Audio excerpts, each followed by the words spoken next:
Hello viewers, कैसे हैं आप सब। उम्मीद करती हूँ आप सब खैरियत से होंगे। मैं भी बिल्कुल खैरियत से हूँ। ये जो वीडियो थी ये मुझे बहुत दिन पहले अपलोड करनी थी, लेकिन टाइम ना होने की वजह से मैं इसको अपलोड नहीं कर पाई। लेकिन आज फिर मैंने टाइम निकाला और मैंने कहा चले वीडियो भी बना लेती हूँ और फिर इसको मैं अपलोड भी कर लेती हूँ। तो ये मैं बहुत दिन से चाह रही थी कि मैं ये सूजी की टुकड़ी बनाऊँ। मेरा बहुत दिल चाह रहा था कि मैं इसकी सूजी की टुकड़ी बनाऊँ, क्योंकि यूट्यूब पर ये बहुत आ रहा था शब बारात के दिन पे कि बहुत सारे लोग बनाते हैं। तो मैंने कहा चले मैं भी इसको ट्राई करती हूँ। तो मुझसे जो थी गड़बड़ हो गई इसकी चाशनी में। सबसे पहले तो मैंने बहुत ही छोटे फ्राई पैन में सूजी को भूनना शुरू किया, क्योंकि मेरी कोशिश होती है कि मैं ज़्यादातर ना किचन को गंदा ना करूँ और मेरी जो भी मैं पकाती हूँ साथ साथ में किचन को साफ़ भी करती जाती हूँ। तो बस मैं उसी नज़ाकत में जो थी मैं इसको भून रही थी, और भूनने में जो था वो इतना टाइम लग रहा था और वो सही से भून भी नहीं पा रही थी।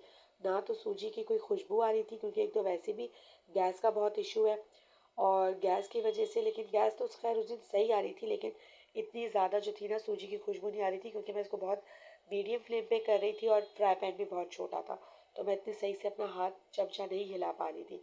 उसके बाद फिर मैंने जो थी सारी सूजी को कढ़ाई के अंदर डाला और मैंने कहा कि चले मैं इसको इसमें डाल के भूनती हूँ। जब इसके अंदर डाला तो इसकी बहुत अच्छी खुशबू आने लगी, जैसे सूजी की खुशबू आती है भूनते वक्त।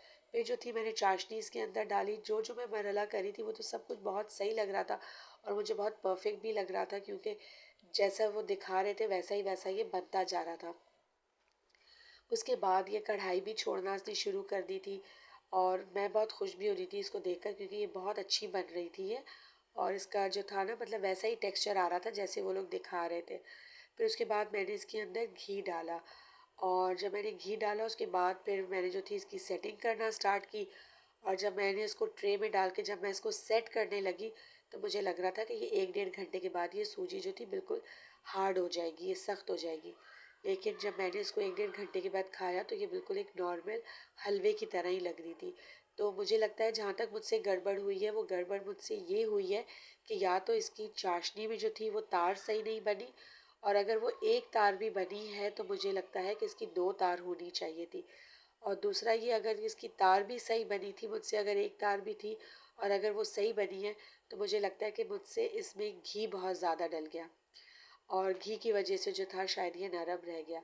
तो अगली बार मैं इंशाल्लाह इसको दोबारा से ट्राई करूँगी बहुत जल्द, और इसके अंदर जो है मैं तार भी दोबारा से इसकी सही तरीके से बनाऊँगी। और इसकी जो है ये जो घी है मैं इसकी घी की भी जो है मैं मिकदार कम करूँगी। ये मुझे हलवा वैसे खाने में बहुत अच्छा लगा था, इसका जायका बहुत अच्छा था। इसको तो मैं बिल्कुल एक खाने के तौर पे खा रही थी। सुबह नाश्ते में इसको मैं खा के गई थी, जिस दिन मैंने ये बनाया था उसके अगले दिन मैंने इसको नाश्ते में खाया। फिर मैं इसको अपने साथ स्कूल भी लेके गई। फिर मैंने वहाँ पे जब लंच टाइम हुआ तो मैंने लंच टाइम पे स्कूल में भी इसको खाया। फिर मैं जैसे ही घर आई सबसे पहले मैंने फ्रिज में से हलवा निकाला और मैंने हलवा खाया। उसके बाद जब जब मुझे टाइम मिल रहा था, जब जब मुझे दिल करता था कुछ खाने का, तो मैं ये हलवे को ही निकाल निकाल के खा रही थी। वैसे तो ये हलवा बहुत अच्छा बना था, जायके में भी बहुत अच्छा था, इसका टेस्ट भी बहुत अच्छा आ रहा था। लेकिन सिर्फ जो गड़बड़ इसकी हुई थी वो ये, इसने जो था वो टुकड़ी की शक्ल में नहीं बना और ये सख्त नहीं हुआ। उसके बाद आप तमाम सब्सक्राइबर्स का बहुत बहुत शुक्रिया जो मेरे चैनल को सब्सक्राइब करते हैं, मेरी वीडियो को लाइक करते हैं, उन सब का बहुत बहुत शुक्रिया। जब मैं कभी सुबह में उठती हूँ और मैं अपना चैनल खोल के देखती हूँ और जब वहाँ पे एक भी सब्सक्राइबर बढ़ा हुआ होता है ना, मुझे इतनी ज़्यादा खुशी होती है कि मेरा एक सब्सक्राइबर फिर से आज बढ़ गया। कभी कभी तो 2 भी बढ़ जाते हैं। तो आप तमाम का बहुत बहुत शुक्रिया। अल्लाह हाफ़िज़।